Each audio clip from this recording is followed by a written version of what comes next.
Pues bienvenidos a un sábado más, a este seminario que empezamos en agosto, Cosmovisión en la ilustración griega de los presocráticos a Platón, y estamos en el segundo módulo, ya la clase número 10. Ya llevamos 10 clases, leyendo el Timeo, este diálogo de Platón, muy lentamente, y sobre todo la lectura de hoy, que ya varios ahorita en el saludo me comentaron lo complicado que es, porque hoy nos toca hablar del receptáculo.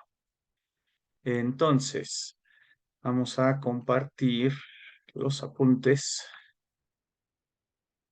21/01/2023. Entonces, pues la clase pasada, el sábado pasado, estuvimos trabajando ya o sea, algunas nociones iniciales del receptáculo. Eh, Porque pues Platón se da cuenta que necesita hacer una distinción nueva, ¿no? Y por un lado nos damos cuenta que no es del todo extraño lo que va a hacer Platón, en tanto que hemos visto a lo largo de su filosofía este elemento triádico, vamos a llamarle así. El alma es tripartita, el tema con la creación del alma del mundo, había una tripartición ahí también, donde necesitabas un engarce que uniera las cosas, los elementos opuestos, la armonía misma es una triada, ¿no? Entre dos elementos opuestos, obtienes un tercero que es el armónico, la virtud es una triada también, ¿no? Entonces, estamos viendo triadas por todos lados, algo que también podríamos decir es muy pitagórico. Y a propósito de esta triada, pues Platón se ve en la necesidad de corregir el mismo modelo ontológico con el que había iniciado el Timeo, ¿no? O sea, digamos que todo estaba más o menos claro, que las cosas que siempre son y nunca se generan y las cosas que siempre se generan y nunca son, ¿no? Este tema que ya habíamos abordado anteriormente, que está en los principios del diálogo, ¿no? Por ahí del 31 y demás, ¿no? Entonces, sin embargo, se percata que a esto le hace falta un tercer elemento, ¿no? O sea, una cosa es lo eterno, otra cosa son las copias de eso eterno, pero dice Platón, ¿y cómo se generaron estas copias? ¿A partir de qué se generaron estas copias? O sea, sí puedo entender que tenemos lo que siempre es y tenemos lo que siempre se genera, pero ¿de qué está generado? Y ese es el tema que está tratando de resolver desde, como les digo, la clase pasada. Y es cuando introduce este tercer elemento al que él llama el receptáculo. ¿Ok? Y aquí incluso lo vimos, ¿no? La tercera de las cosas será el receptáculo o nodriza. Y lo compara, ¿no? Es muy interesante porque el receptáculo vendría siendo la madre, por eso es nodriza. El modo inteligible, que es lo que siempre es y que vamos a ver justo el día de hoy son las ideas, es el padre. Y la imitación de este modelo, la generación, el mundo, pues es el vástago, es el hijo. Entonces, ahí vemos otra triada, padres e hijos. Eh, En fin, entonces, un poco hice esto para podernos ubicar nuevamente en dónde estamos, en dónde está Platón y qué pretende Platón, ¿no? Porque, pues, sí, efectivamente, estas tres paginitas que les dejé para hoy, se ven pocas, pero están llenas de contenido. Entonces, retoma un poco esta idea, esto es 51C, y nos habla de lo que existe, lo que es en sí y por sí, ¿no? O sea, nos va a decir Platón acá. Ok, a ver, vamos a retomar. ¿Existe algo que es en sí y por sí? ¿Existe acaso algo que sea fuego en sí y por sí? Y existen aquellas cosas de cada una de las cuales decimos igualmente que son en sí y por sí. Entonces, bueno, vamos a ser justos a la metodología de Platón. Empieza con esta pregunta. ¿Existe lo en sí y lo por sí o no? Dice, o son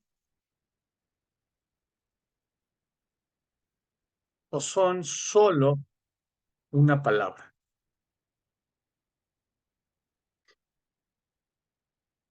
Entonces, ¿qué podemos decir? No hay otras cosas aparte de estas últimas en ningún sentido y de ningún modo. Y es en vano que afirmemos en cada ocasión que existe para cada cosa una idea inteligible, ¿no? Entonces, existe la idea inteligible. Fíjense que, y esto lo está oponiendo, vamos a poner un versus, a la idea sensible. ¿Qué es lo que hay? O sea, tenemos ideas inteligibles e ideas sensibles o solo tenemos el segundo tipo de ideas, que son las que expresamos mediante una palabra. Entonces, para aclarar, ¿qué quiere decir Platón cuando dice idea inteligible? Quiere decir que es algo, en este caso una idea, un concepto al que solo puedo llegar mediante la razón. Inteligible es equivalente de pensable. ¿Ah? ¿Con esto qué quiere decir Platón? ¿Son acaso las ideas algo pensable o son algo diferente? Solo pueden ser algo que se capta mediante los sentidos.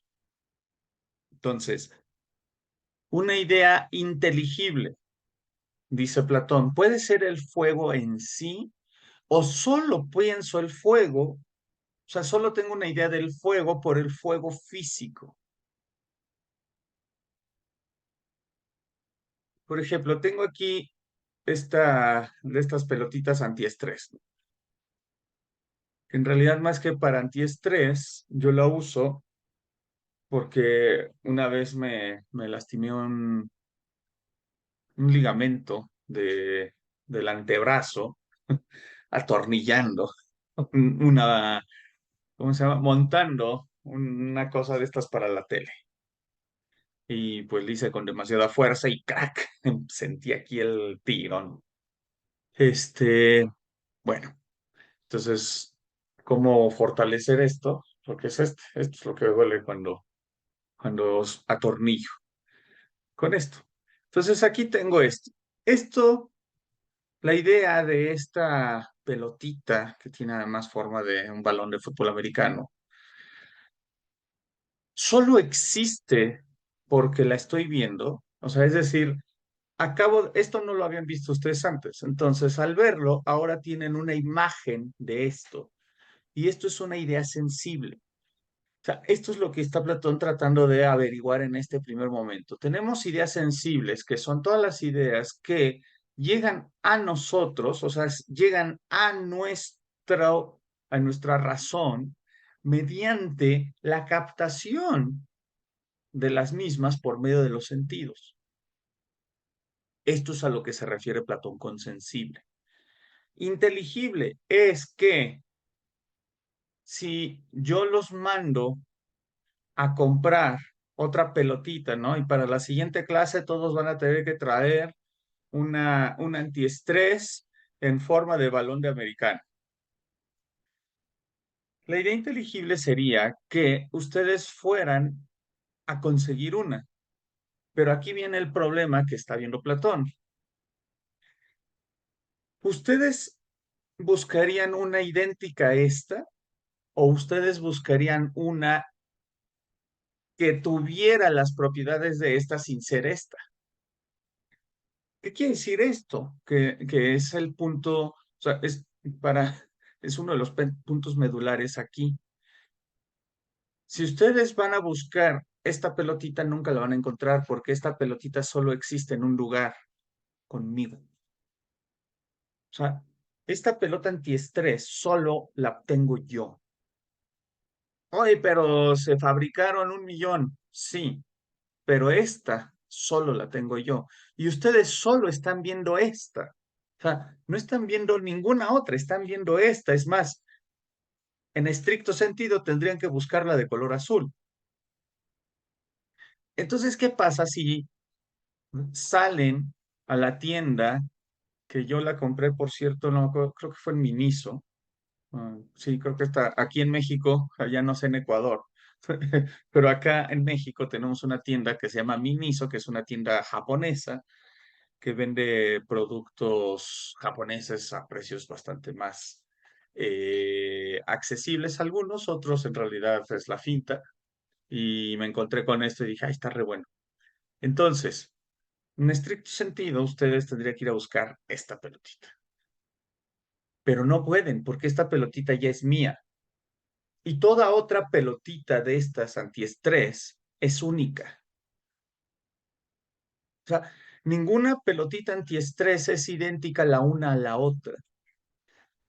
Si partimos de que solo existen ideas sensibles, entonces ustedes jamás van a poder comprar una pelota antiestrés como les estoy pidiendo que la compren, porque tendría que tener las cualidades idénticas a la que tengo yo. Y eso es imposible.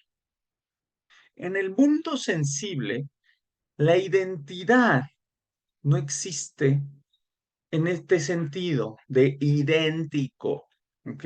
La identidad en tanto que reconocimiento de una individualidad, sí, pero en tanto que idéntico, no hay nada. En el mundo sensible no hay nada idéntico. Basta que salgamos y observemos las hojas de un árbol o las hojas del pasto. No hay una idéntica a la otra, ninguna. Y aquí es donde viene el problema que trae Platón, o el problema con el que con el que arranca aquí Platón. ¿Existe la idea en sí o solo las ideas que provienen de los objetos? En sí y por sí. ¿Qué es lo que está aquí tratando de hacernos ver? No, pues tenemos por un lado las ideas sensibles, todas estas ideas que hemos obtenido mediante los sentidos, pero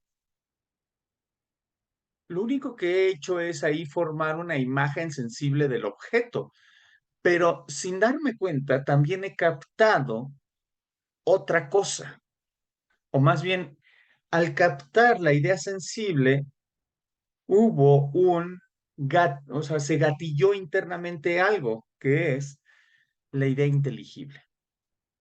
La idea inteligible es aquello que solo capto mediante el uso de la razón. Y para este caso es la esencia. Si ustedes la siguiente semana traen su pelotita antiestrés con forma de balón de americano, será no por la idea sensible que tienen de la pelotita, sino la idea inteligible. Es decir, ustedes van a buscar un objeto con base en la esencia del objeto, no con base en la apariencia del objeto. Esta pequeña diferencia, pues es radical en la ontología platónica y en general cualquiera, porque es la diferencia entre el ser y la apariencia. Entonces, fíjense cómo ya con esto, pues eso dice Platón, o solo son palabras. O sea, solo estoy mascullando algo, pero que en realidad no existe en sí y por sí. Entonces, eso significa en sí y por sí, algo que puede existir independiente del objeto al que pueda referir. Entonces, la esencia de la pelotita existe en sí y por sí. Pero vamos a ir profundizando en esto, porque claro, se acaba de abrir un nuevo mundo, literalmente. Hola, Oyugi. Este, que es el mundo de las ideas. Ahora sí vamos a entrar a ir averiguando todo este tema de las ideas. Entonces nos va a decir justo ahí Platón en 51D. 51D va a venir a preguntarse, ¿no? Si el intelecto y la opinión verdadera son dos géneros distintos, ¿o qué son? ¿No? O sea, si el género y la opinión son dos géneros distintos, vamos, si el intelecto y la opinión verdadera son dos géneros distintos.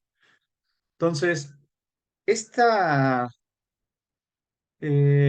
precisión que está a donde nos está llevando Platón tiene que ver con esto, ¿no? Entonces dice, a ver, ¿existe lo en sí y por sí o existen solo las ideas que son palabras? Es decir, las ideas sensibles. ¿Y existe el intelecto y la opinión verdadera con una sola cosa o son de hecho dos cosas diferentes? ¿Qué va a haber de diferente entre uno y otro? ¿No? Y viene un catálogo bien interesante. Estas cosas existen por sí mismas, son ideas imperceptibles y solo son inteligibles, ¿no? Entonces, acá nos aclara Platón que estas cosas que existen por sí mismas son ideas antes de decir inteligibles, pone imperceptibles, imperceptibles e inteligibles. Entonces, con esto está rematando la explicación que acabo de dar. Las ideas en mayúscula, fíjense que aquí lo puse en mayúscula, porque vamos a distinguir entre las ideas en mayúscula de las ideas en minúscula. Siempre que hablemos de la idea en mayúscula, sobre todo si va al medio de una oración, si está al principio de la oración, pues bueno, esto se complicaría. Pero siempre que digamos las ideas y estas ideas estén en mayúscula, nos vamos a estar refiriendo a estos objetos que son imperceptibles e inteligibles mientras que las ideas en minúscula van a ser perceptibles y sensibles. Entonces, ¿qué está aquí diciendo Platón? Que las ideas no se pueden percibir por los sentidos, ¿no? O sea, sencillamente seguimos sobre el mismo punto. Las ideas solo pueden ser pensadas. La esencia no la puedes percibir por ningún sentido. La esencia solo la puedes pensar. Esta separación le va a permitir a Platón hacer esta distinción que acaba de preguntarse en el 51D. El intelecto y la opinión verdadera, ¿qué son? Entonces esto le llevará a aclarar, ¿no? O sea, el intelecto y la opinión verdadera, dice, como aparece algunos, la opinión verdadera nada difiere del intelecto. Dice, algunos creen esto. En tal caso, habría que suponer que los objetos más firmes son todos aquellos que percibimos a través de nuestro cuerpo. Entonces ahí está, ¿no? Todos los objetos que percibimos a través de nuestro cuerpo son los más fuertes, son los más firmes. Ahora bien, debe afirmarse que son dos géneros diversos, pues el intelecto y la opinión verdadera tienen un origen diferente y se comportan de forma desigual. Entonces, 51E nos dice, definitivamente, el intelecto y la opinión verdadera son dos géneros distintos, pues se comportan de manera diferente. ¿Y cómo es eso, Platón? ¿Cómo es esto de que se comportan de manera diferente? Y vienen varias características interesantes, ¿no? Entonces dice, debe afirmarse que son, pues, el intelecto y la opinión tienen origen diferente y se comportan. El primero, entonces, vamos a ver, el intelecto. ¿Cuáles son las características que Platón le va a otorgar al intelecto? Se engendra en nosotros, se engendra en nosotros a través de la instrucción. Se engendra en nosotros a través de la instrucción. Tiene discurso verdadero.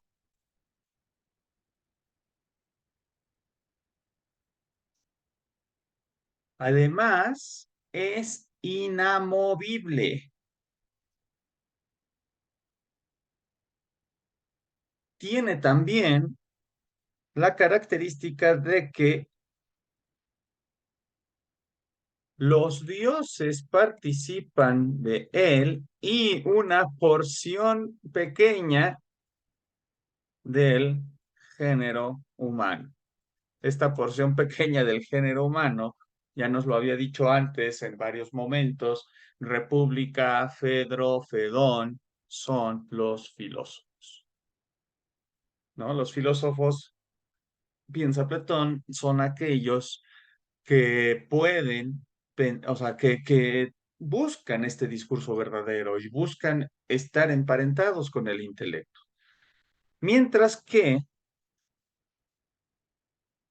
la opinión verdadera, y ahorita busco estas palabras que... El intelecto que estamos en 51 de ahorita las busco. La opinión verdadera, nos va a decir Platón, fíjense, tiene las siguientes características. O es obra de la persuasión.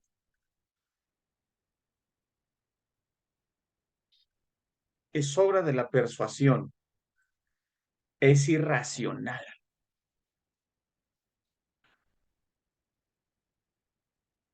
eh,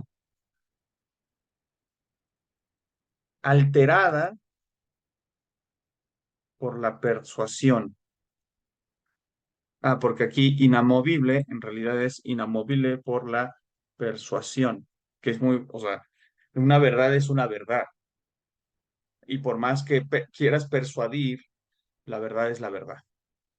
Inamovible por la persuasión y, pues sobre todo, eh, es lo característico de la mayoría de las personas o del género humano. Entonces, esto que acaba aquí de hacer Platón nos acaba de explicar qué diferencia hay entre el intelecto y la opinión verdadera.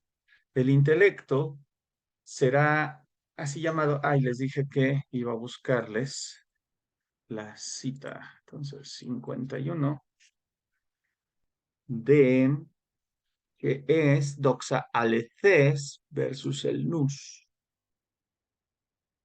Entonces, intelecto y opinión verdadera. Aquí se los pongo. Nus can doxa aleces.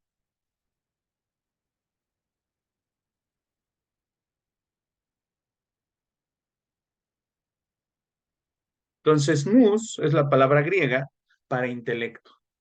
Doxa es la palabra griega para opinión y salete es verdadero. De hecho, doxa es la palabra griega de la que se desprende el castellano dogma.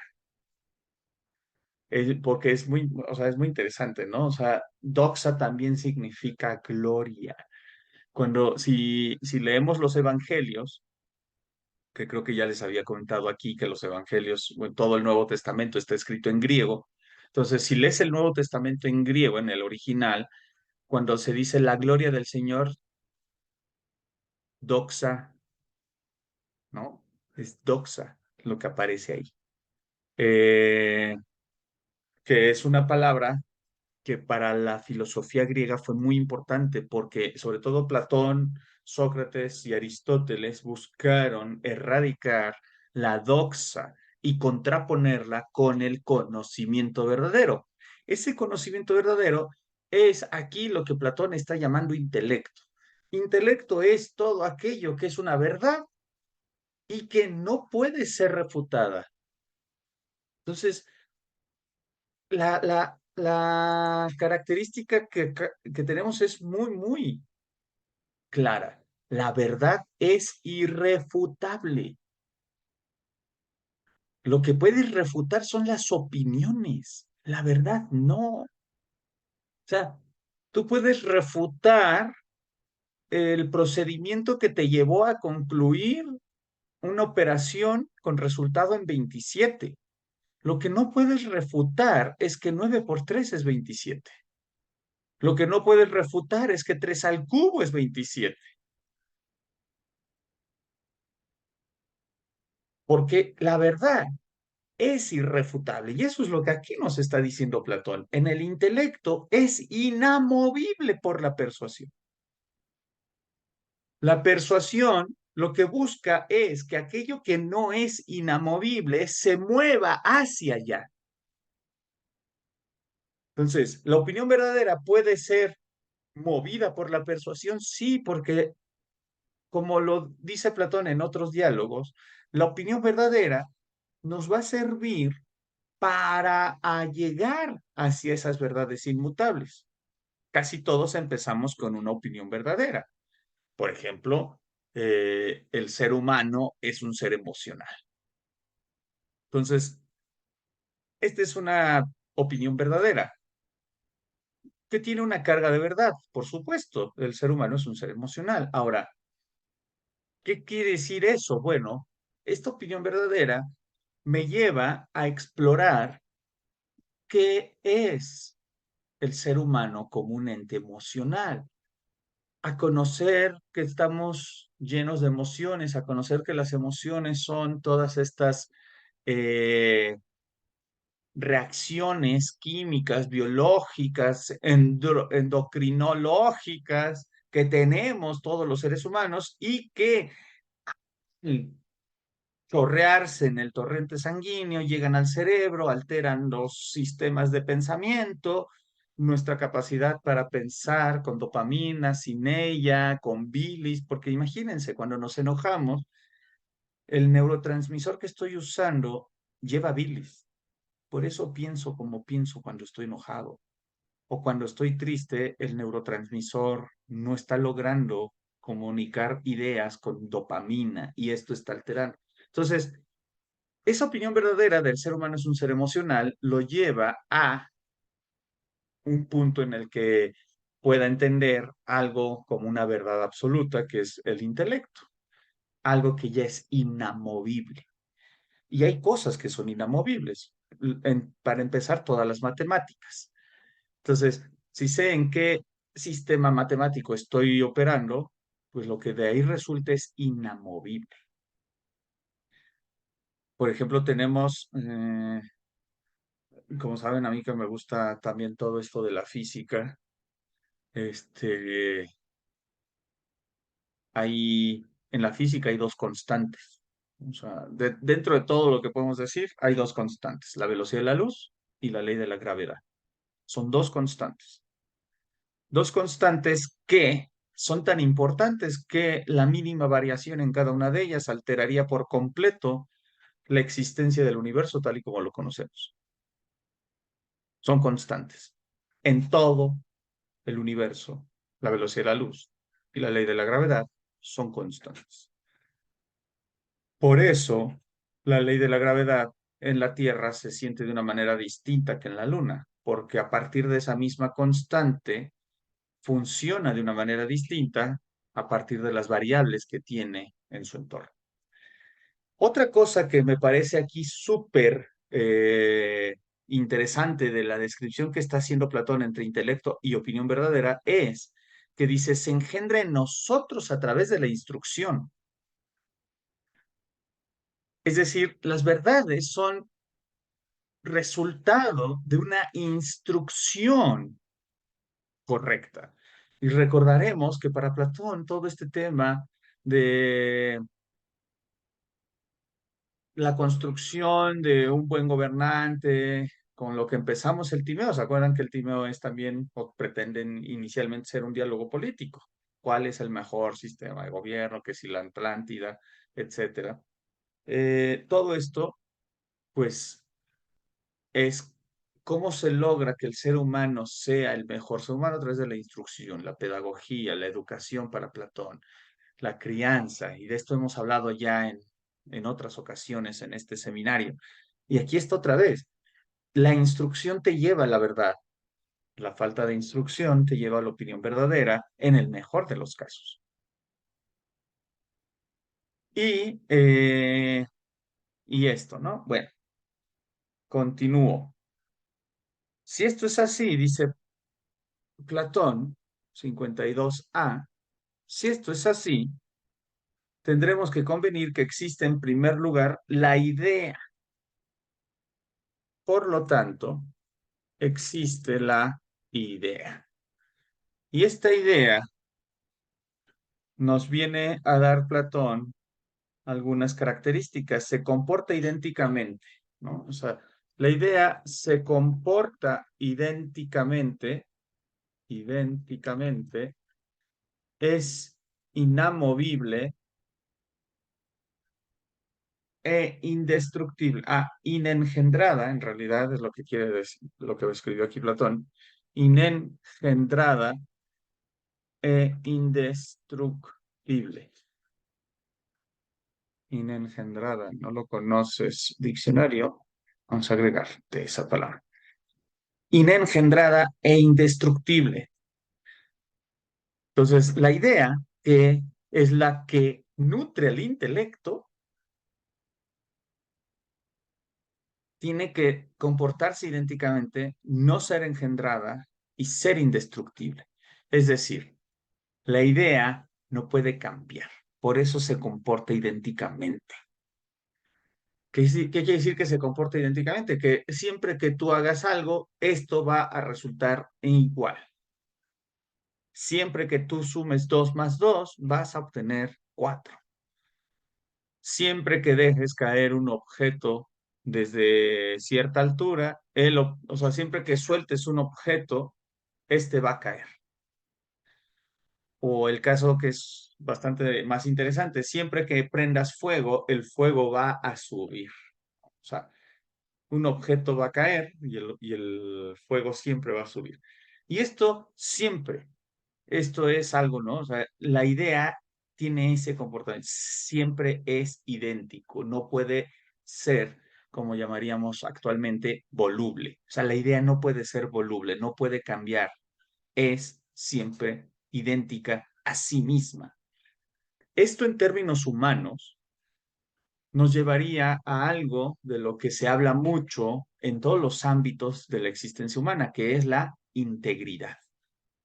La integridad es lograr comportarnos como si fuésemos de una sola pieza, en donde pensamiento, palabra y acción están perfectamente identificados, unificados, ¿no? Luego dice inengendrada, pues no puede ser engendrada, porque si fuese engendrada, entonces estaría generándose y al generarse tendría cambios y destrucción. pero la idea no puede tener ni cambios ni destrucción. Es lo que es siempre de la misma manera y por eso es indestructible. Bien, continuamos.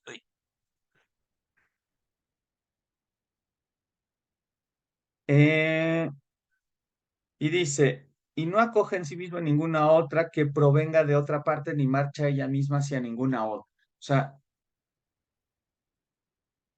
la idea no puede acoger a ninguna otra idea ni puede convertirse en ninguna otra idea. La idea es lo que es por sí misma y no puede, por lo tanto, aceptar algo diferente.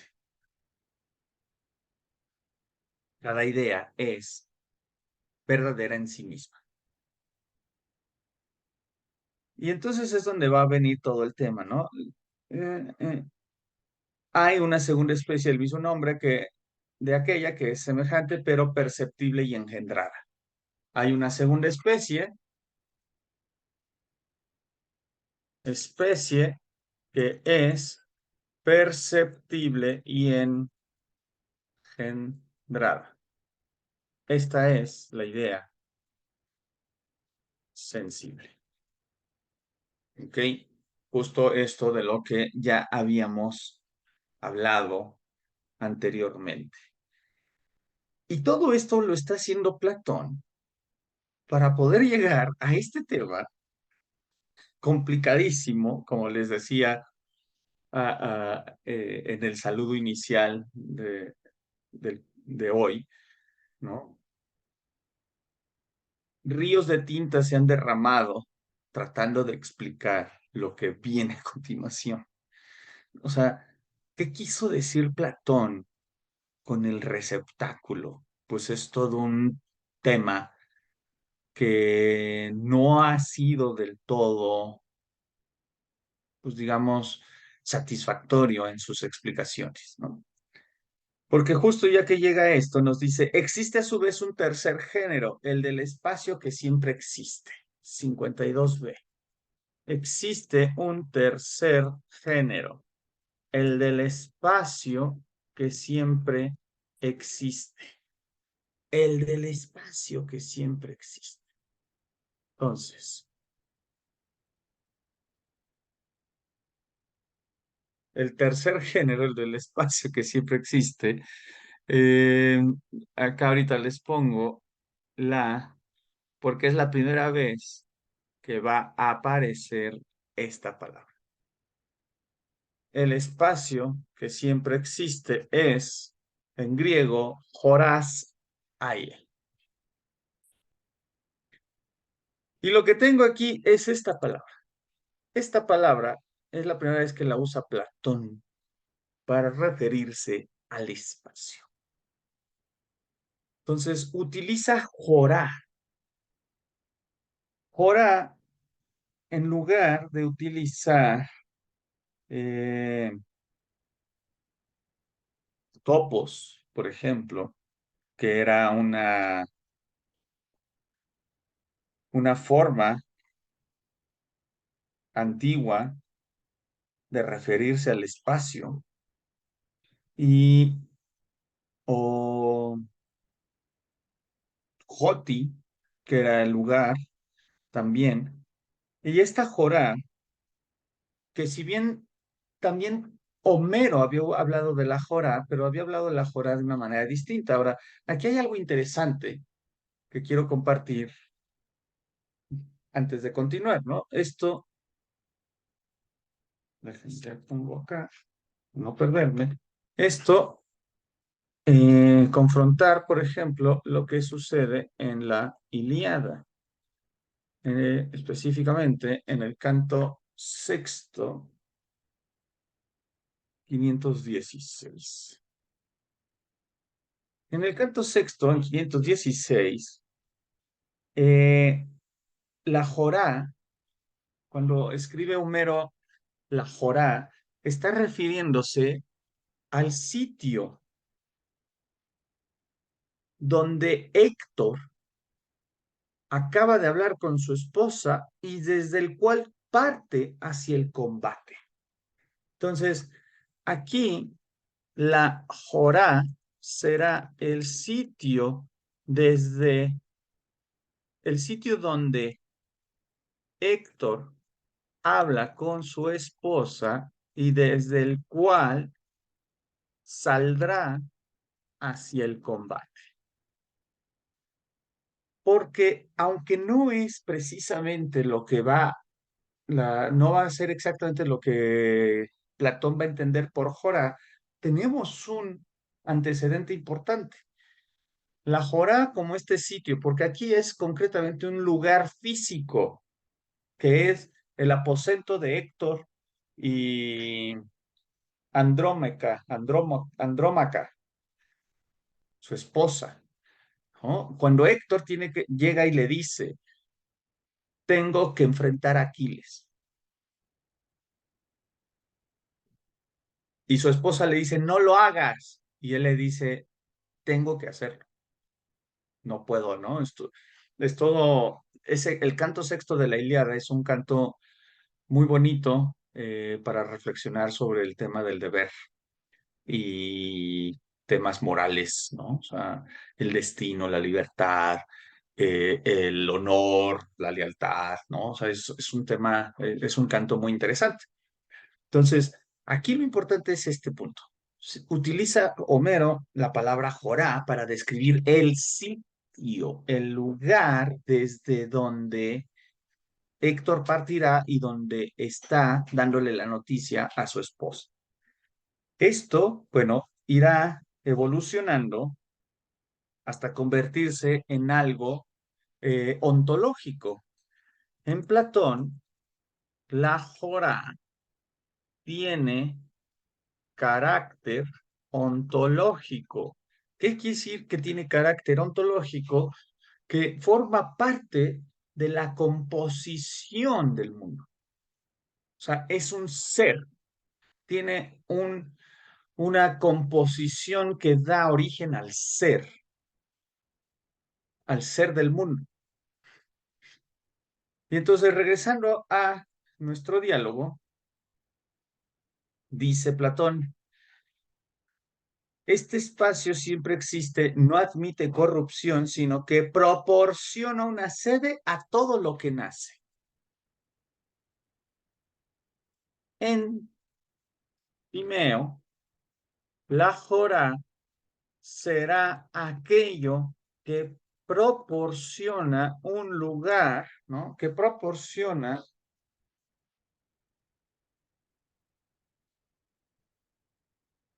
disculpen, la impresora se quedó sin,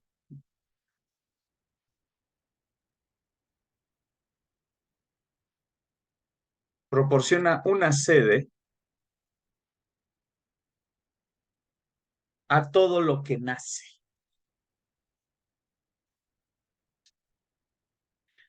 En Timeo, la Jorá será aquello que proporciona una sede a todo lo que nace. Ok, entonces aquí estamos siguiendo a Platón, ¿no? Vamos con Platón.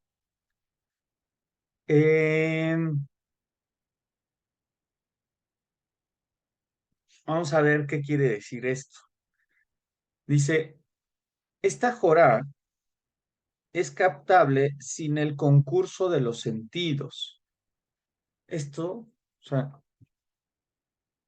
la Jorá es captable sin el concurso de los sentidos, sino mediante un razonamiento bastardo. ¿Qué quiere decir con esto Platón? O sea, ¿qué nos está explicando aquí? Apenas confiable. Nos está diciendo que él mismo, o sea, este tema del ágora es bastante complejo. No, no es un tema fácil, ¿no? Entonces, incluso, vamos a ver, ¿qué está aportando aquí Platón? Un concepto nuevo, un concepto que no existía, que es el del espacio, ¿no? O sea, no existía como va a venir a existir en la física. Entonces, ya alrededor de los 31 también habíamos hablado del tiempo y ahí claramente sí define el tiempo como la imagen móvil de la eternidad. Lamentablemente, con el espacio no vamos a tener la misma claridad conceptual que tiene con el tiempo. El espacio es todo esto que nos está narrando aquí. Es captable sin el concurso de los sentidos, sino mediante un razonamiento bastardo apenas confiable. Es a esto que dirigimos nuestra mirada cuando afirmamos, como entre sueños, que es de algún modo forzoso que todo lo que existe esté en un lugar y ocupe un espacio, y que lo que no está en la tierra ni en ninguna parte del cielo no es nada. Entonces, esto para los kantianos es oro molido, porque, a mi entender, Platón está reconociendo que el ser humano no puede pensar nada fuera del tiempo, perdón, fuera del espacio. Aquí no voy a poner el tiempo. No puede pensar nada fuera del espacio y todo lo que carezca de espacio será nada. Todo lo que existe esté en un lugar y ocupe un espacio. O sea, que todo lo que existe esté en un lugar y ocupe un espacio. Tururún, turún. Solo estoy buscando para... Y ahí está, o sea, Jorán, Tina. Topo, Kai, Catejón, Jorán. Esté en un lugar, Topon, Kai, Catejón, Jorán. Solo los voy a copiar para que tengan la referencia griega. Fíjense acá lo que está haciendo. Topo es lugar. Por eso, cuando dicen el topos Uranus, ¿no? Bueno, es el lugar del cielo, ¿no? Donde supuestamente están las ideas, en el topos Uranus, ¿no? ¿En qué sentido? En el que acabamos de ver, en que nuestro razonamiento necesita un lugar para poder entender las cosas. Kai, Catejón, Joran, ¿no? Y que carezca de espacio. Ahora, por eso, esto es un razonamiento bastardo. ¿Por qué? Porque no, que el hecho de que no podamos pensar las cosas sin espacio no significa que existan sin espacio. Entonces, en la idea, por ejemplo, una idea bajo las características que nos dio Platón anteriormente, tiene que ser idéntica a sí misma, inengendrada, incorruptible también. Todo esto solo puede existir en un plano donde no haya esta famosa jora, este espacio. Pero no puedo pensar la misma idea fuera del espacio, porque mi razonamiento bastardo me lo impide. A esto se refiere con ese razonamiento bastardo, es decir, por más que yo intento pensar las cosas en sí y por sí, le meto un elemento que no es propio de las cosas en sí y por sí, la jora, este espacio. Bien, eh, sigamos.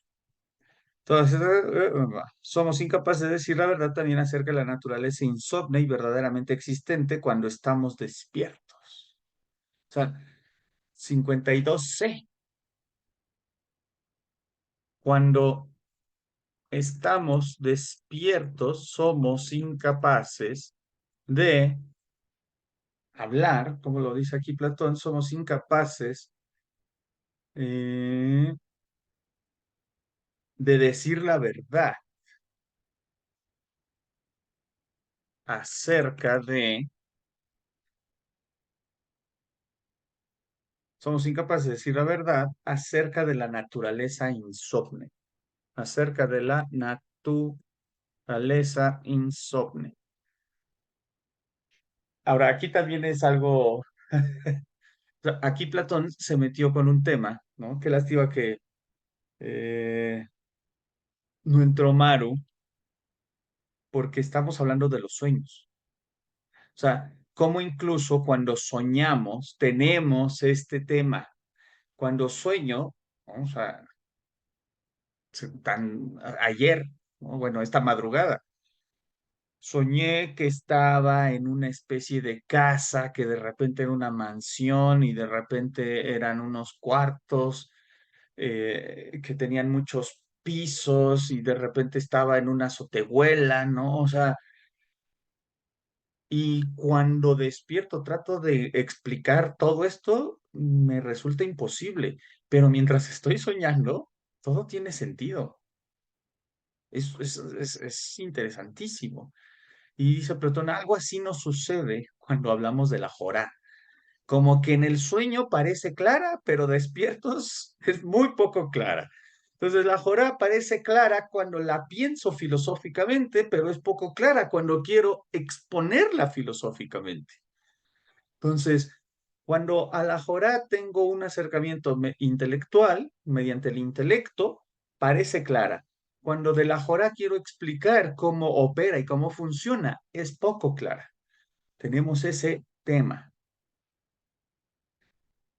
Por eso conviene que ésta nazca en alguna otra cosa y que de cualquier modo tenga por delante la realidad sin la que la representación no existiría en modo alguno. Y como ayuda de lo que verdaderamente es, hay un razonamiento exacto y verdadero que dice que en tanto una cosa es una cosa y otra vez ninguna de las dos puede existir nunca en la otra, ¿no? Entonces, 52C todavía. En tanto que una cosa es una cosa y otra vez ninguna puede ser, dice, ninguna de las dos puede existir nunca en la otra. Ninguna puede existir la una en la otra.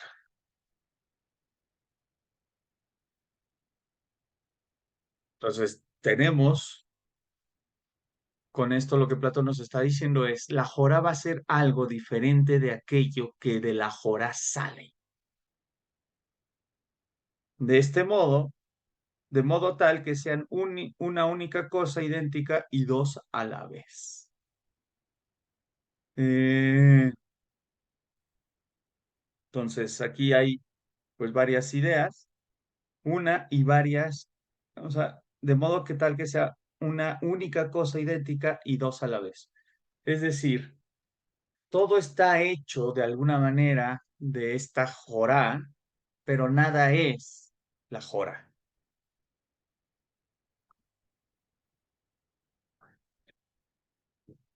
Como decir, ¿no? O sea, siguiendo la analogía de Platón, que, no, que decía que la jorá es la nodriza, es una madre. Entonces, una madre puede engendrar cuantos hijos su útero le permita. Y ninguno, si bien todos son sus hijos, ninguno es idéntico, ni siquiera los gemelos. Es increíble cómo las madres pueden identificar a los gemelos. O sea, los que conocemos por primera vez un gemelo, decimos, híjole, ¿quién es cuál, no? Eh, en mi caso, eh, creo que ya les había contado, mi abuela paterna tuvo gemelos, que son mis tíos Alejandro y Eugenio. Y pues cuando yo era niño, yo decía, ¿quién es cuál? ¿Quién es Eugenio y quién es Alejandro? Alejandro es el que dibuja, Eugenio es el que programa, ¿no? O sea, porque mi tío Eugenio se dedicó a a la informática y mi tío Alejandro se dedicó a la restauración, este, artística. Actualmente vive en Oaxaca. Allá estuvo años restaurando la iglesia de Santo Domingo, todos los retablos y demás. Y en su momento, de las experiencias que me platicaba mi tío Alejandro era cuando le tocó ir a Teotihuacán a trabajar en las pinturas que se encontraban en Teotihuacán, ¿no? Entonces, cosas muy padres. Pero bueno, mi abuela identificaba perfectamente quién era Alejandro y quién era Eugenio. Yo, como un niño externo de fuera que no convivía con ellos todo el tiempo, pues no sabía quién era quién. Lo que nos quiere decir es que, aunque sean gemelos idénticos, siempre hay algo, siempre hay una característica que te permite decir este es este y este es este otro. Eh, un poco lo que está queriendo decir aquí Platón. Ninguna de las dos puede existir una en la otra. Son una única cosa idéntica y dos a la vez. Idéntica, pues todos tenemos algo de nuestra mamá. Nadie, nadie, nadie está exento de esa parte, pero ninguno es idéntico, es su mamá, ¿no? Entonces, así pues, esta argumentación se infiere del voto de que yo he otorgado, que aún antes de que se generase el mundo había tres cosas distintas que existían a tres modos, lo que es el espacio y la generación. Entonces, recapitula Platón. Antes de que existiera el mundo, había tres cosas.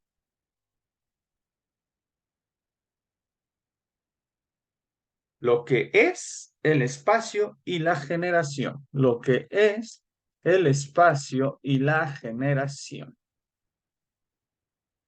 Lo que es el espacio y la generación. Y, tu, tu, tu,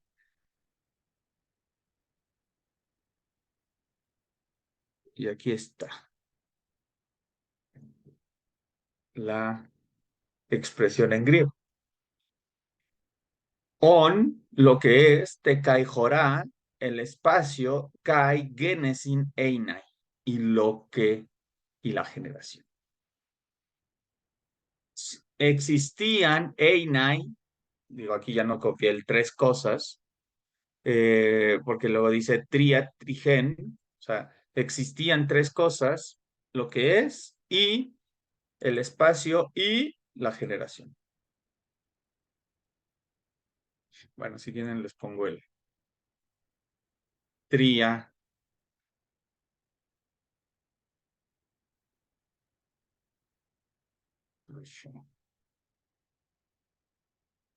Bueno, entonces, recapitulo. A partir de todo esto, podemos decir que existían tres cosas antes del mundo. Y resulta evidente que la nodriza de la generación, humedecida e inflamada, o sea, ¿se dan cuenta cómo está describiendo un útero? O sea, realmente Platón está describiendo al útero, lo cual nos lleva, bueno, y van a ver más adelante, cuando Platón empieza a hablar de la formación del cuerpo, o sea, que se ve que tenía un conocimiento bastante empírico del organismo. Entonces, es la generación humedecida e inflamada, receptiva de las formas de la tierra y del aire, que experimenta todas las demás afecciones que acompañan estas cosas, se manifiesta ante nuestros ojos, variadísima en su aspecto. ¿Qué quiere decir con esto, Platón? Básicamente que la jorá es aquello de lo eh, que, ¿cómo decirlo? Todo aquello que tiene vida la tiene gracias a la jorá. Y la muerte será la falta de la jorá, la ausencia de la jorá. O sea, morir será ya no estar en la jorá.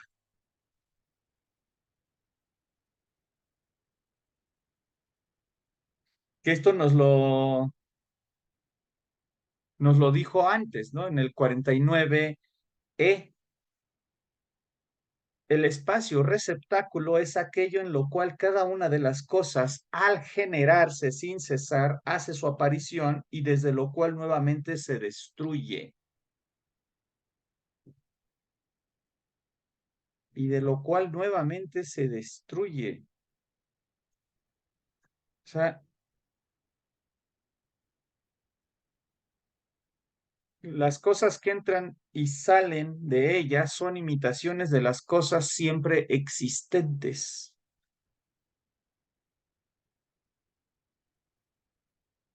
Entonces, esta idea de la Jorá como este espacio, y dejen ver porque creo que haber leído algo interesante sobre todo esto que estamos diciendo. Estamos ya acá y dice,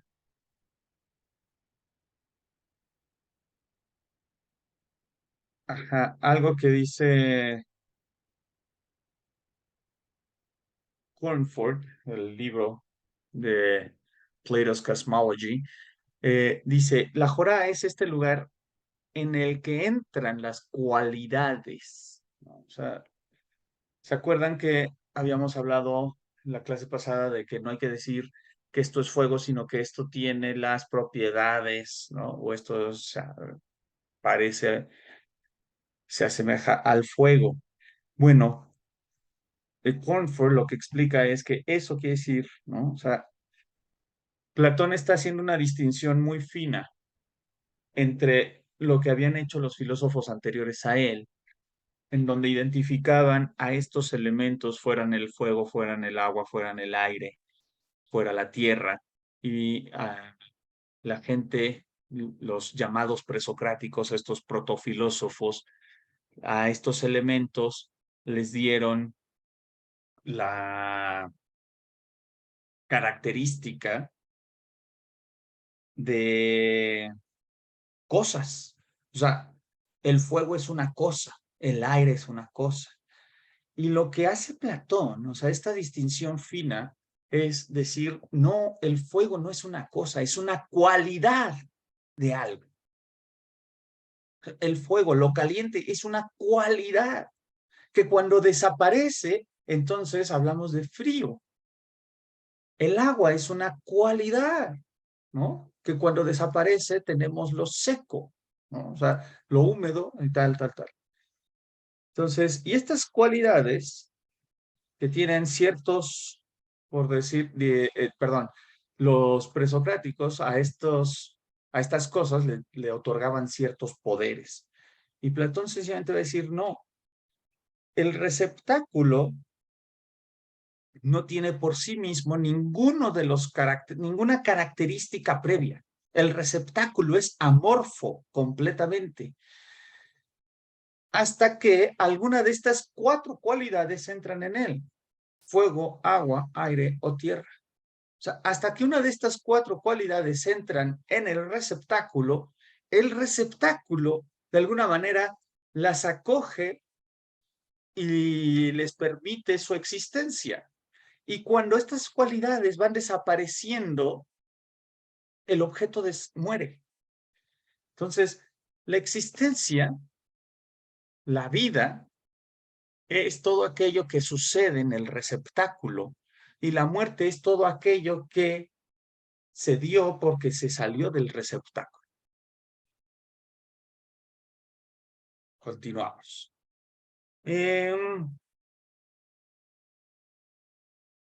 Entonces, ahí está esto.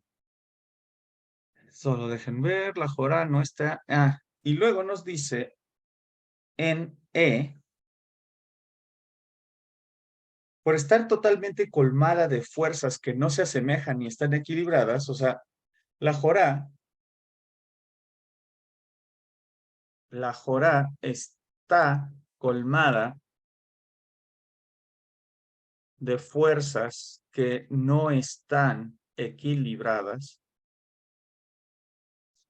¿Por qué? Pues por todo lo que entra en la Jorá. O sea, todo lo que entra en la Jorá es amorfa y es el receptáculo de todo. Entonces, de modo alguno no está en equilibrio. Por el contrario, ella se balancea de un modo irregular. Fíjense esto, ¿no? O sea, dice, a partir de esto, la Jorá se balancea de modo irregular. Entonces, se balancea de modo irregular. Cuando entra algo extraño en la Jorá que no está balanceada y tampoco equilibrada, la Jorá se moverá. Esto lo van a ver más adelante cuando Platón explica las enfermedades del cuerpo. Porque lo que nos está diciendo es la reacción que tiene el cuerpo ante un agente extraño. ¿Qué hace nuestro cuerpo cuando entra un virus o una bacteria? Se mueve para tratar de equilibrar eso otra vez. Porque aquello que entró no está equilibrado, está buscando generar un desequilibrio para sus propios beneficios y por lo tanto el cuerpo hará lo que tiene que hacer para equilibrarse. Si para equilibrarse tiene que mandarte una fiebre, te la va a mandar. Si para equilibrarse tiene que mandarte sueño, te lo va a mandar. Si para equilibrarse tiene que quitarte el apetito, te lo va a quitar. Ahora, aquí Platón lo está explicando a manera de tamiz, ¿no? Entonces, imaginemos que somos de estos buscadores de oro. Entonces, ¿qué es lo que hace un buscador de oro? Pues va a las rivieras de los ríos y y mete, ¿no? La arena, o sea, mete el tamiz la manta, en la arena y luego la mueve. ¿Por qué? Porque, fíjense, separa la piedra, la arena de los metales. O sea, cuando tú estás, ¿no? Queriendo separar algo, haces ese movimiento, el que nos está aquí explicando Platón. Porque justo como lo dice aquí Platón, se balancea irregular y la nodriza a su vez al ponerse en movimiento también la sacude y así otros objetos que son movidos y llevados siempre hacia otro lado se separan entre sí, tal como ocurre con las cosas que son sacudidas y agitadas en los cestos y otras herramientas que se utilizan en la tamización del trigo. Las que son densas y pesadas se dirigen a un lado, las raras y ligeras son llevadas al otro y se asientan. Entonces, cuando hay algo que entra en la jora reacciona moviéndose porque de alguna manera está infectada por este nuevo cuerpo, esta nueva cosa, y se va a mover, dice Platón, de tal modo que separará lo denso y lo pesado de lo raro y lo ligero, y tendrá así diferentes elementos.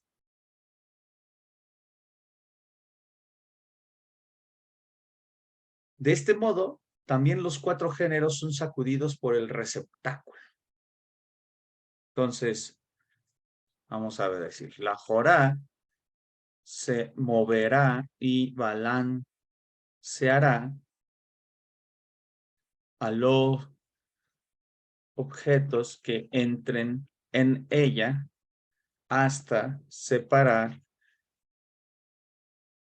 lo distinto de lo igual, lo pesado de lo ligero.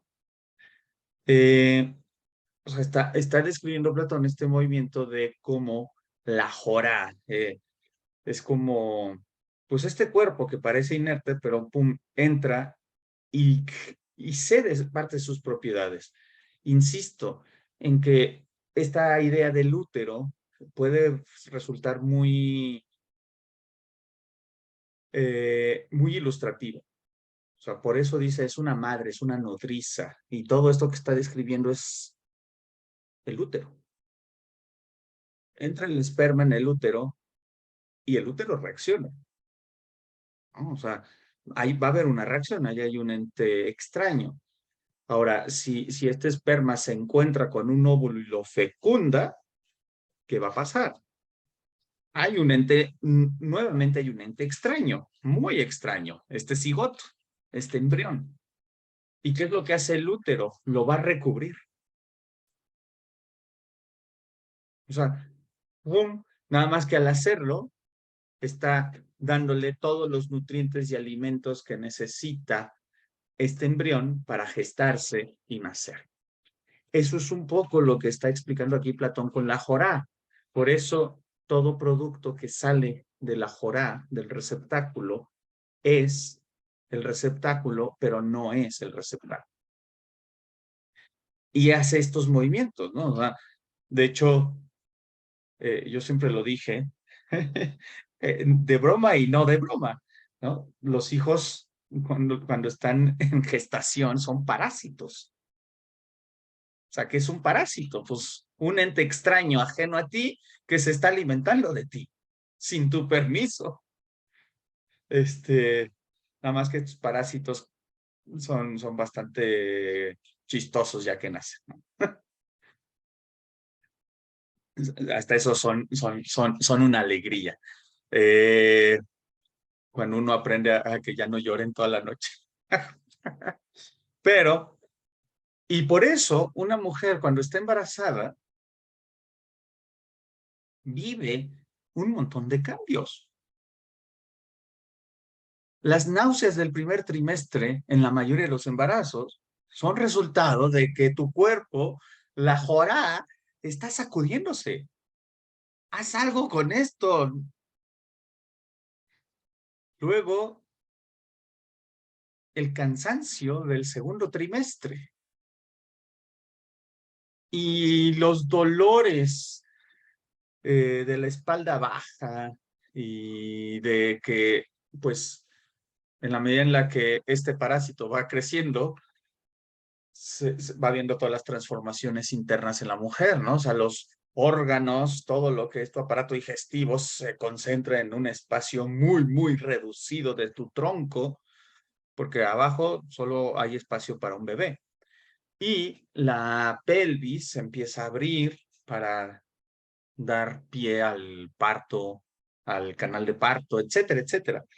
Entonces, todo esto podríamos hacer perfectamente, seguir con esta analogía, que me parece bastante atinada en este sentido. Si nos ayuda a entender mejor o no lo que Platón quiere decir que es la jora, pues es otra cosa, porque, insisto, tiene sus complejidades. Y dice, continúo, ¿no? Y el receptáculo se para. Por eso, nunca ocuparon un espacio otros aún antes que el universo ordenado cósmicamente se hubiese generado a partir de ellos. Por eso nunca ocuparon un espacio otros aún antes que el universo ordenado. Esto es ya 53A. 53A dice, por eso nunca antes eh, por eso nunca ocuparon un espacio otros aún antes. Por eso nunca ocuparon un espacio otros aún antes del, y aquí, universo ordenado. ¿No? Del universo ordenado cósmicamente se hubiese generado a partir de ellos. Por cierto, antes de la generación del universo, todos ellos se comportaban sin razón ni medida. Todos ellos se comportaban sin razón ni medida antes del universo ordenado. ¿Quiénes son todos estos? ¿De qué está hablando? De estos elementos, de estos cuatro géneros. Estos cuatro géneros, fuego, agua, aire y tierra. Y cuando el Dios se puso a ordenar el universo, en primer momento, fuego, agua, aire y tierra. ¿No? Entonces, 53b. Y cuando el Dios se puso a ordenar todos estos elementos, fuego, agua, aire y tierra. O sea, todo esto que estaba ahí desordenado eh, fue ordenado por el Dios. Poseían ya ciertas trazas propias, pero yacían completamente dispersos, como es natural que esté todo cuanto un Dios está ausente. Entonces, y estaban antes de cuando un Dios está ausente, todo está disperso. O sea, la importancia que tiene aquí la teología platónica, ¿no? El ordenamiento del mundo. O sea, aquí teología y teleología se engarzan. Hablamos de una teología natural, por supuesto. Una teología, es decir, la deducción de un Dios como un ente ordenador, no, sin ningún dogma de por medio, ¿no? Y este elemento ordenador, pues, lo primero que ordenó fue el fuego, el agua, aire y tierra, que ya tenían ciertas trazas propias, o sea, como que el fuego ya parecía fuego, el agua ya parecía agua, el aire ya parecía aire y la tierra ya parecía tierra, pero yacían completamente dispersos, pero todavía, o sea, pero no tenían cohesión, no habían logrado una de las características fundamentales en la filosofía de Platón, en la filosofía moral de Platón, que es la unidad. O sea, el bien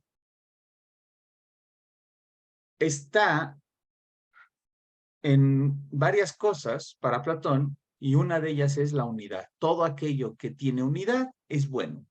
Todo aquello que se dispersa y es múltiple es malo. ¿Ok? Piensen en la taza de café, en la taza en la que están tomando su café ahorita. La pueden tomar ahí su café porque su taza o el termo que Lore nos está presumiendo es uno.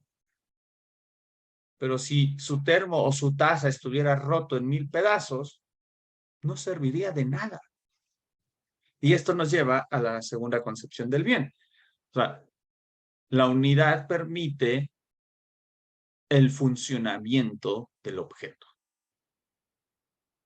Esto es lo que Dios, el Dios platónico, está haciendo con el universo. Le está otorgando unidad. De modo que en este momento dio forma por vez primera a esta naturaleza con las ideas y los números. Por vez primera dio orden, dio forma a esta naturaleza mediante ideas y números. Solo que aquí tengo una duda, déjenme revisar algo. Me llamó la atención. 53. Porque ideas, o sea, ¿por qué lo tradujo Conrado en minúsculas? Ideas. Yo pienso que debería estar en mayúsculas, pero ahorita les digo.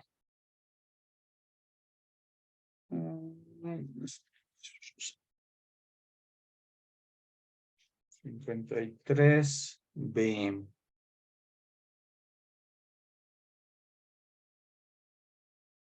Possess fire, water, earth, and air possessed indeed some vestiges of their own nature, but are altogether such conditions, such being their nature at the time of argument.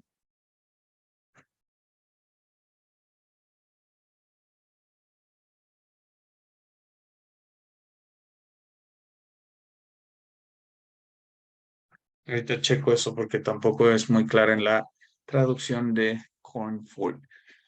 Lo que sí nos dice es que, o sea, es que esto es lo que... Vamos a ver qué pasa aquí. Por medio a esta mediante ideas y números. O sea, aquí está, esto es el griego. Eidesite kai arithmoi. ideas, eidesi y números. Pero yo aquí traduciría ideas en mayúscula, porque nos está hablando no de las ideas sensibles, sino de las ideas inteligibles. Eso es lo que estaba buscando, pero pues ahí está eidesi. Y eidesi me parece en un sentido fuerte, ¿no? Ah, bueno, ya está. Está. Entonces el Dios lo constituyó el modo más bello y mejor a partir de cosas que no tenían este carácter. Queda esto en todo establecido para nosotros, tal como hemos dicho. Con esto llegamos al fin de lo que había que leer para hoy. Entonces, a ver,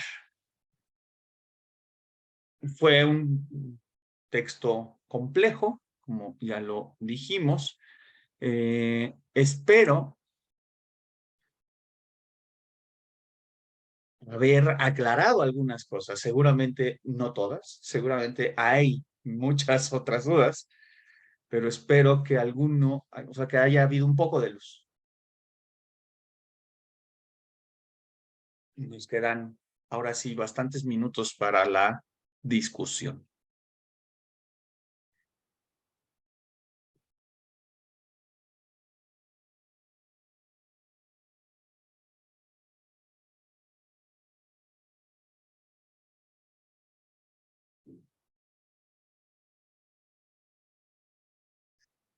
¿Nadie? Oyuki se Oye, está no preparando, quiero, tengo miedo. no quiero decir que no entendí, que una vez le decía a un sacerdote, ay, discúlpeme, no entendí nada. Y nada más me ve con ojos y me dijo, bueno, ya sabes, todo se recibe a medida del recipiente. Y yo, bueno, ni hablar. Ok, no, yo no diría eso. Este, entonces, ¿qué parte no entendiste, Sarita? La parte de qué, cómo es el receptáculo, qué es lo que hace el receptáculo, qué quiere decir Platón con esto, o sea, concretamente qué de esto no entendiste. No, es solo una forma de decir, sí, sigo, estoy tratando como de colocarlo bajo términos que me resulten más cercanos. Solo en eso me encuentro. Pienso en la Jorás y la puedo interpretar como el espacio-tiempo de Einstein. Pienso, o sea, estoy como tratando de volcarlo en parámetros que los pueda hacer más asequibles. En ese proceso estoy. Vamos, gracias, Sara. No lo había visto así, pero creo que tu pequeña aportación ahorita es grandísima, porque pensar la Jorá en este tejido espaciotemporal einsteiniano puede ser muy interesante, puede resultar bastante interesante. No lo había visto, pero puede ser una intuición muy acertada. Le voy a dar más vueltas a eso. Yo tengo una pregunta, Roberto. ¿Por qué comparaste, bueno, aparte de que el tema es denso, luego me cuesta trabajo concentrarme con mi alrededor, pero ¿por qué comparaste la Jorá o por qué mencionaste, o sea, lo de la Ilíada? O sea, como, o sea, entiendo que la Jorá es así en pocas palabras, como lo explicaste, como la matriz, ¿no? La matriz donde se genera, dice, y se equilibra. Pero, ¿qué tiene que ver con este espacio de Héctor? Bien, qué bueno que la preguntas porque efectivamente luego no cerré ese comentario. Eh, Primero quise un poco explicar, ¿no? Que la noción de Jora que está usando Platón y cómo se ve diferente antes de Platón, en este caso, sobre todo me fui a Homero, para poner como este pequeño antecedente. La Jora en Homero es la habitación en donde está Homero con Andrómaca eh, hablando de Es esto. Entonces, la Jora, Héctor con, perdón, es que dijiste Homero con Andrómaca, pero es Héctor con Andrómaca, ¿no? Que es su esposa. sí. Gracias, gracias por, querido Yuki. Luego tengo esos lapsus.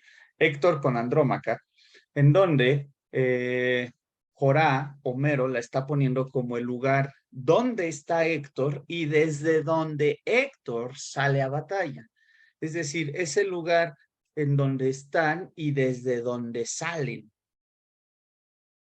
Y esto, si bien en la Ilíada es completamente algo físico, o sea, es algo totalmente eh, perceptible, me parece que es un antecedente interesante de lo que va a ser para Platón la Jorá, porque para Platón la Jorá va a ser el receptáculo donde se va a formar el universo, ¿no? O sea, donde está, digamos, la materia del universo y desde el cual surgirá el universo. Pero ya no es un lugar físico, sino algo eterno. No es una idea, es una especie de objeto que tiene esa característica que es siempre ha existido, es incorruptible, es amorfo y al mismo tiempo es omnirecipiente. Puede recibir todas las formas y sacarlas todas. Entonces, creo que la habitación de Héctor puede un poco ayudarnos mentalmente, como dice Sara, a ponerlo en categorías que nos sean más asequibles. Este concepto que Platón nos está compartiendo aquí, que me parece es de sus conceptos más difícil que las ideas. O sea, entender la Jorá en Platón, este receptáculo, sí requiere un ejercicio de abstracción muy fuerte y, por supuesto, mucha capacidad de ver, a ver, se parece a un útero, ok, se parece a una habitación, ok, se parece a la plastilina. La plastilina no es un carrito, pero de ella se sala un carrito, ¿no? O sea, no sé, no sé si te aclaré un poco, Lore. Sí, es que digo que quisiera tener, por ejemplo, pensaba antes de cuando se explica como el origen del mundo, ¿no? De cuando es la creación.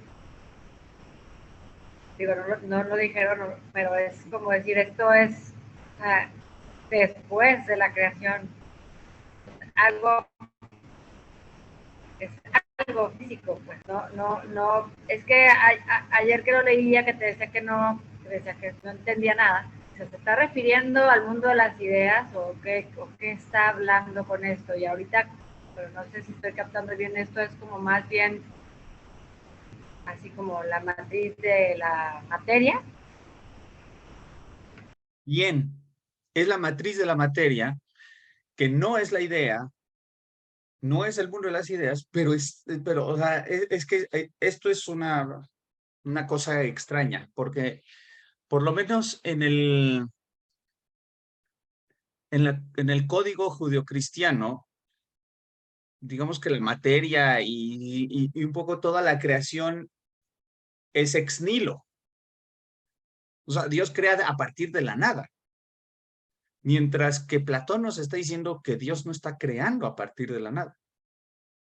Dios está concibiendo lo que es eterno, que son las ideas, y está ordenando estas ideas y todas estas cosas en la Jorá. Ahí es donde está poniendo el orden, que luego va a dar resultado al mundo generado, al universo generado. Pero hay un elemento, hay este tercer elemento que es rarísimo, porque entonces ya vimos, y creo que lo estás empezando a ver bastante bien, Lore, el universo o la parte que es meramente inteligible, que son las ideas, todo esto que siempre es y nunca se genera. Tenemos por el otro lado lo que siempre se genera y nunca es, que es el mundo, el universo, lo que nosotros conocemos, Y dice Platón, pero ¿cómo surgió este? ¿De dónde surgió este? Y el intermedio que acaba de poner es, como bien dijiste ahorita, esa matriz que permite copiar el modelo, que son las ideas, y del cual surge el universo. Y el universo surge de la Jorá, está lleno de Jorá, aunque no es Jorá. Y cuando algo en el universo fallece, perece, es porque deja la matriz de alguna manera. O sea, todos los elementos que le había aportado la matriz los pierde. Y otra cosa ya, que para eso se requiere, hay una pregunta cuando escribiste Dios con mayúscula, en el texto no sé si era Dios con mayúscula o con minúscula. Bueno, creo que era con minúscula, O sea, ¿verdad? debió haber sido Dios con minúscula porque pues Platón aquí a Dios no le está otorgando necesariamente esta identidad personal que le damos los judeocristianos. Fue un lapsus, ¿no? O sea, pero al mismo tiempo sí identifica a un Dios Padre como un único ser. Pero Ok, la pregunta iba en el sentido de que a lo que entiendo es que Platón está planteando a este Dios y que ya lo has llamado así tú, trabajador, no, se me fue la palabra, artesano. artesano. Y nada más, el otro día en misa me hizo como clic cuando hablaban de Jesús como artesano, o sea, hijo de artesano, ¿no? Entonces dije, o sea, me vino este recuerdo de lo que hemos estado leyendo, decir, ok, o sea, Dios hecho hombre, justo lo que se dedicó fue a ser artesano. Este era un comentario y ya. Esas coincidencias o como quieran llamarle, sí. Jesús, pues nada más y nada menos es hijo de un carpintero, ¿no? Y justo un carpintero es uno de estos artesanos. Y la figura de Jesús, pues es también precisamente la de un artesano. Va creando una nueva concepción de justicia en la tierra, que es la justicia entendida a partir del amor, que no existía previamente, salvo en la filosofía griega, curiosamente. O sea, el único otro lugar donde podemos rastrear occidentalmente hablando, ¿no? Orientalmente el budista ya lo traía. Aunque surge el budismo y platonismo surgen, son casi, o sea, creo que llevan 100 años de diferencia. O sea, entre Siddhartha Gautama y Platón, creo que hay 100 años de diferencia. Pero occidentalmente no se había hablado de la justicia o del amor como un acto de justicia hasta que Sócrates dice, yo no voy a corresponder el mal con el mal. Yo no voy a regresar una injusticia con otra injusticia. O sea, yo no voy a caer en actos de venganza. Todo esta, la ley del talión, ojo por ojo, diente por diente, judía, que nunca quedó completamente erradicada y no ha quedado completamente erradicada. Seguimos queriendo venganza y la venganza es ojo por ojo y diente por diente. Eso, pues eso fue la edificación de Jesús, ¿no? Bien. Oyuki.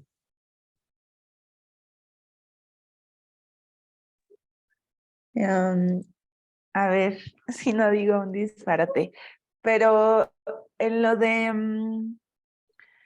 o sea, por el tema de esta escena, pensando en el contexto en que Héctor habla con Andrómaca cuando va a salir al combate, creo que también esa referencia, bueno, es pregunta más bien, ese lugar, o sea, hay esta como explicación o esta parte simbólica, material, de decir este cuarto es la Jorá, pero no es el cuarto. ¿no? Es como el lugar en donde. Entonces, si este lugar en donde se genera la vida, también creo que es como una analogía de donde se generan muchas otras cosas, ¿no? O sea, la esencia, el deber, por lo que implica lo que hizo Héctor en ese momento. O sea, hay como una analogía de un lugar donde todo se ordena de cierta manera, como por un orden superior, porque en ese momento, si partimos del diálogo que tiene Héctor con Andrómaca, porque además ya tienen a su hijo,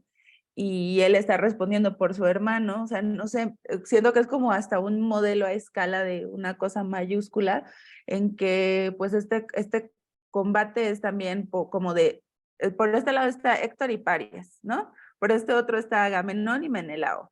Y bueno, Paris y Helena, que armaron todo, pues están un poco al margen de los que van a estar en este combate.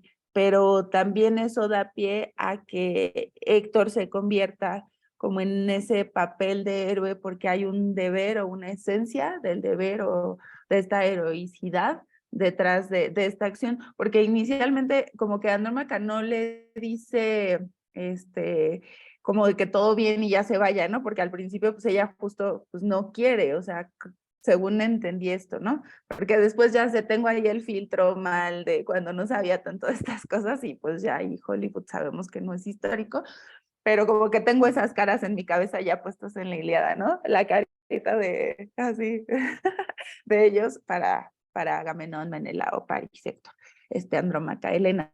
Pero ese deber que hay, o sea, no es algo que de inicio Andrómaca haya aceptado como, ah, sí, muy bien, ya vete a la batalla, Héctor, porque, bueno, tenía hasta como un artículo de la figura de Andrómaca como la representación femenina, como de papel de esposa, madre, amante, tal, ¿no? O sea, que hay dentro de este papel, pues como narrativo, pero que sigue siendo un modelo simbólico, así como el cuarto lo sigue siendo en una escala mayor. Porque o sea, si el término de Jorá implica también, bien en el texto de la traducción de Gredos decía como la nodriza del devenir, ¿no? O sea, como la mamá del cambio, o sea, la nodriza del devenir, ¿no? Para no Claro. cambiarle más. Eso decía en el de Gredos. Y ese devenir implica que entonces después, en el caso de Héctor, por ejemplo, pues sí es enfrentar una batalla, dejar a su esposa, dejar a su hijo, pero entender, y también en la respuesta que él le da en el texto de la Ilíada, es como, sí, o sea, tú como vuelve a tus tareas, vuelve al telar, vuelve a todo eso que, o sea, como que casi casi págale a las esclavas y todo para que sigan en lo mismo, y yo como hombre tengo este papel de también de ser un poco el soldado, de enfrentarme a la guerra y esta conversación es importante en el sentido de que habla de que lo que está pasando en ese momento es algo que va a generar un cambio radical, pero que también ese cambio radical tiene un papel de orden superior, teleológico, quizá teológico también, pero que invita a acercarse o acercarnos a lo que esencialmente está ahí para nosotros. En el caso de Héctor, el papel del héroe, ¿no? Que la Ilíada, si bien él no es el protagonista, después, o sea, en el texto de Eurípides, Héctor se vuelve protagonista porque también tiene como un papel importante de héroe, pero creo que adicional a esto, el que es, o sea, que la Ilíada conozcamos también el contexto como de su papá, creo que da mucho sentido o respaldo a como esa línea que sigue pues sí, en el deber, pero también lo que dices, ¿no? Como lo de los padres, si bien es pues como una analogía de la madre y del útero, también el papel del padre de Héctor y de París, que es una figura súper importante para que ellos piensen, bueno, al menos Héctor, para que Héctor piense como piensa y para que actúe de esa manera por los valores que tiene. Entonces, como en ese modelo o sea, de simbolismo y de que es un lugar que genera vida, o sea, con la vida se genera como esa esencia de nosotros que nos vuelve irrepetibles y en esa esencia está nuestro deber como un orden superior. Ya, creo que según esto entendí así. Me gustó. Mira, creo que tu reflexión está bastante acertada, bastante interesante. O sea, me gustó cuando empezaste diciendo que este pasaje de la Ilíada puede ser un modelo a escala de lo que está haciendo aquí la Jorah. Y esta idea del deber y esta idea de una esencia de lo que es el héroe, que ahí está, aunque no está, ¿no? O sea, se está gestando lo que va a ser el héroe gracias a lo que está haciendo Héctor, y se está gestando en esa habitación, ¿no? Se está gestando en esta Jorah, que es el habitáculo de Andrómaca y Héctor. Y más o menos algo así, ¿no? Como dices, o sea, y la función del padre y de la madre, la nodriza y el vástago, el universo, o sea, es como las esencias así operan, ¿no? O sea, está la idea que va a darle la esencia, pero para que podamos nosotros alcanzar esta esencia, requerimos de que esta esencia se manifieste en algún modo. Y la Jorá, esta nodriza del devenir, que bueno, que la verdad es que ahora sí no chequé cómo lo habían traducido en Gredos. La nodriza del devenir es eso. Nosotros somos devenir. O sea, el ser humano es devenir. Nosotros, nosotros, los que ahorita estamos conectados y demás, y a mi querido Sebastián, que ya vi que lo votó el Zoom, em, estamos aquí, pero no somos eternos. Nuestra alma probablemente sí lo sea, pero nosotros no. Y nosotros como no eternos, ¿cómo podemos alcanzar lo eterno? Y entonces esto es lo que Platón está haciendo aquí. Este devenir, al haber sido creado en la Jorá con base en las ideas, le permite a todo devenir con intelecto regresar a lo eterno. Es decir, alcanzar la esencia de las cosas. Entonces, ese habitáculo, pues sí, esta Jorá a escala de la Ilíada, creo que puede ayudarnos a ir a profundizar bastante en todas estas relaciones que ahorita describiste, Oyuki. Gracias.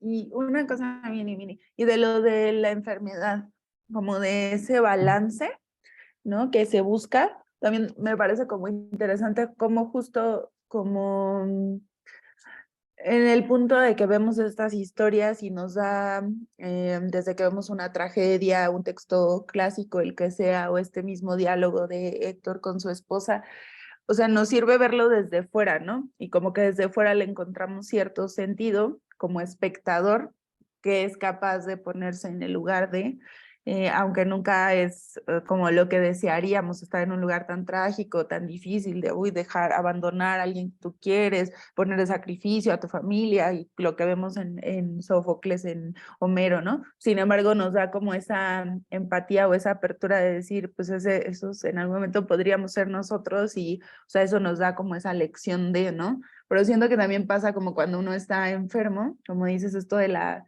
fiebre, o de que a veces necesitamos ayuno, o tenemos más hambre, o más sueño, más sed, dependiendo del caso, pues igual es como algo que nosotros a veces ignoramos que necesitamos, no porque necesitemos la enfermedad como tal, pero quizá hay un bien mayor que, así como este bien mayor de la esencia del héroe o de lo que marca, o sea, a veces esa enfermedad que eventualmente, ¿no? Decimos, no sé, yo pienso cuando me pasó lo del apéndice y la peritonitis, decía, es que ¿por qué me pasa todo y aparte me explota un órgano, ¿no? Pero, o sea, el sentir como que después te sientes mejor que antes de eso, es como que hay una depuración de tu cuerpo que lo necesitaba, ¿no? Pero volviendo al tema del balance, o sea, eso por dar un ejemplo, pero en el balance, o sea, no siempre nos damos cuenta, y a veces ya tenemos como un lado de la balanza súper cargado, y como que me parece súper sabio esa idea de que el cuerpo mismo, la Jorá misma, el universo mismo, hay como un gran ordenador que eventualmente va a balancear eso, aunque seamos un poco parásito del universo porque alguien más lo está resolviendo por nosotros como en un orden supremo y participamos pues de esa mejora o no mejora, pero según sea el caso, ¿no? Porque importará también estas acciones repetidas que tengamos, pero ese orden superior y ese bien mayor está tanto como en el tema del deber, como me llamaba la atención esto del balance en cuanto a la salud, que igual es necesario como por un orden supremo, ¿no? O superior. Sí, y que además ahorita que lo decías, o sea, yo ahorita les hice un pequeño spoiler, porque esto lo va a desarrollar Platón más adelante con el tema cuando describe el cuerpo, cómo se va construyendo el músculo, los músculos, los tendones, los huesos y luego las enfermedades.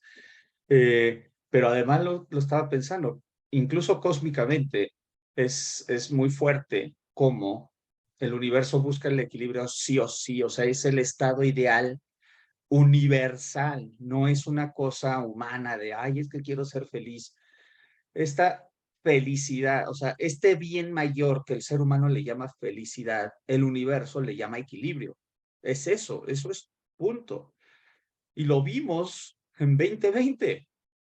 El planeta Tierra dijo, ya humanos llegaron al límite de lo desordenado. Los voy a encerrar un ratito. Voy a poner orden en la casa, ¿no? O sea, esta idea, los griegos ya la tenían bien clara. Las pestes y las pandemias son el intento de la naturaleza por reordenarse, por equilibrarse. Si yo reviento la capa de ozono, el planeta va a buscar cómo equilibrarse.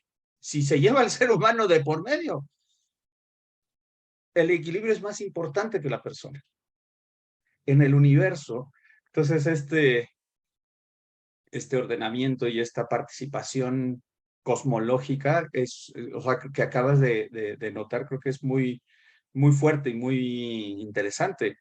Esta conciencia de somos parte del universo, sí o sí, y el universo está por encima de nuestras necesidades.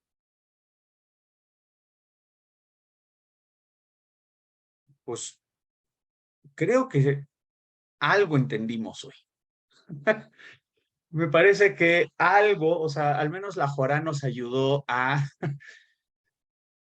utilizar la imaginación un poquito más de lo que normalmente la utilizamos, a tratar de traer recursos nuevos a un concepto que es bastante novedoso en la filosofía y que 25 siglos después sigue siendo un tema de difícil acceso intelectualmente hablando, pero que pues al menos nos permitió reunirnos estas 2 horas y generar ideas interesantes, nuevas, que habrá que seguir pensando.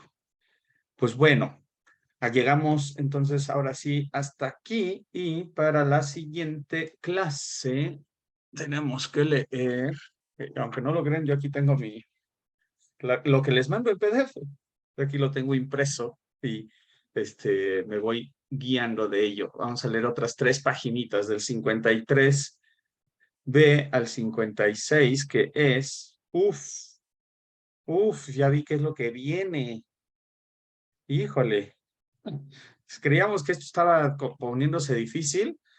Pues ahorita Platón lo que vamos a leer para la siguiente clase es cómo construye los 4 sólidos regulares, los cuerpos básicos del universo, los átomos geométricos. Esto se va a poner bueno. Pues que tengan bonito fin de semana, bonita semana, pásenla bien. Nos estamos viendo el siguiente sábado. Gracias. Bye.